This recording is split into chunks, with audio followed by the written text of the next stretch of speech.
Blackjacks, are you ready for the best? Cause 21 has officially come back home. Nag-kick off kahapon ang kanilang most awaited reunion concert, starting off with Seoul, South Korea. As intense as fire ang performances ng kanilang hit songs, gaya ng I Don't Care, Ugly at Go Away. Ramdam sa venue ang pagkamiss ng fans ng Lonely No More. Dumalo rin ang mga Korean celebrity at nag-share ng kanilang concert snaps online. Tiyak namang inaabangan na ng Philo Blackjacks ang Manila leg ng Welcome Back Asia Tour ng grupo next month.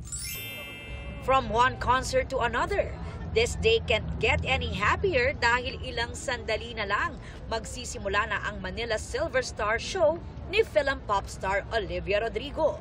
Di maitago ang excitement ng Levies na maaga pa lang ay dumating na sa venue.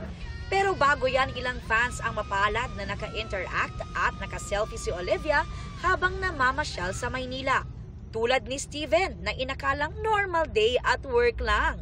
Pero biglang na-meet niya si Olivia na game ring nakipag-picture sa kanila. From Slim Shady to Granddaddy, ibinahagi ng rap icon na si Eminem sa music video ng kanta niyang Temporary na pregnant ang kanyang anak na si Hailey Jade with her first baby. Highlight sa video ang pagbigay niya kay Eminem ng jersey na may nakasulat na Grandpa kasama ang sonogram. Aubrey Carampel, updated sa Showbiz Happenings.